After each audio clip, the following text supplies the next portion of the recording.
বিষ্ণুপুরে গাজন উৎসবে মর্মান্তিক দুর্ঘটনা।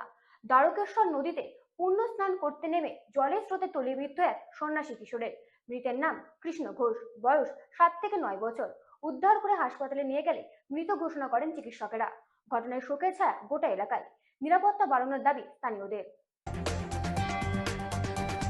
লোক উৎসবের আনন্দ নিমেষেই বদলে গেল হাহাকার। বাঁকুড়া বিষ্ণুপুরে ঐতিহ্যবাহী সারেশ্বর গাজন উৎসব চলাকালীন ঘটে গেল এক মর্মান্তিক দুর্ঘটনা। দ্বারকেশ্বর নদে পুণ্য স্নান করতে নেমে জলে তলিয়ে মৃত্যু হলো এক নাবালক গাজন সন্ন্যাসীর। এই ঘটনাকে কেন্দ্র করে গোটা বিষ্ণুপুর মহকুমা জুড়ে শোকের আবহ তৈরি হয়েছে। কিশোরটিকে তলিয়ে যেতে দেখে উপস্থিত অন্যান্য ভক্ত ও স্থানীয় বাসিন্দারা চিৎকার শুরু করে। তড়িঘড়ি তাকে জল থেকে উদ্ধার করে বিষ্ণুপুর জেলা হাসপাতালে নিয়ে যাওয়া হয়, তবে শেষ রক্ষা হয়নি। হাসপাতালে কর্তব্যরত চিকিৎসকরা পরীক্ষা নিরীক্ষার পর তাকে মৃত বলে ঘোষণা করে।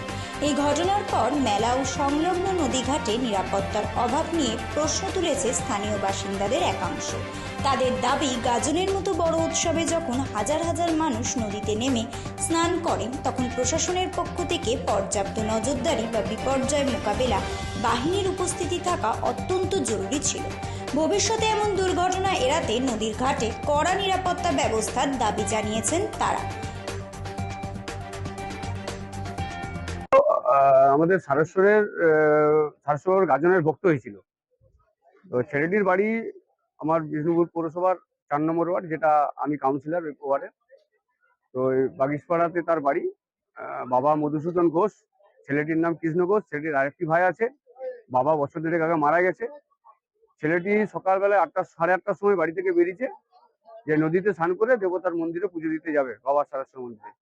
সেই সময়তেই কোনো না কোনোভাবে তলিয়ে যায় আর কি, স্নান করতে গিয়ে মারা যায়।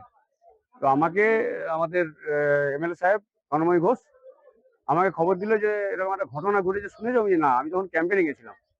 দিয়ে বলছে, তুমি তাহলে কোথায় রয়েছে? আমি এক্ষুনি যাচ্ছি। কোথায় যাচ্ছি? বলো হাসপাতাল আছে, আমি এক্ষুনি যাচ্ছি।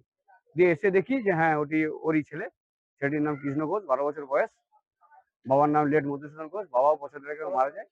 পড়াশোনা করতো, তো ক্লাস 7-এ পড়তো। হ্যাঁ, হাই স্কুলে ক্লাস 7-এ পড়তো। তো ঘটনাটা 8:30টার সময় বাড়ি থেকে বেরিয়েছিল। বাড়ি থেকে বেরিয়ে এবারে ওটা তো আর কেন, বাড়ি থেকে বেরিয়ে নদীতে স্নান করে পুজো দিতে যাবে, এরকম একটা ব্যাপার ছিল না। সাথে কেউ ছিল না, একাই ছিল। আমার নাম শ্রীকান্ত ব্যানার্জি, কাউন্সিলর বিষ্ণুপুর পৌরসভা, ওয়ার্ড নম্বর 4। ব্যুরো রিপোর্ট, রাত দিন নিউজ নেটওয়ার্ক।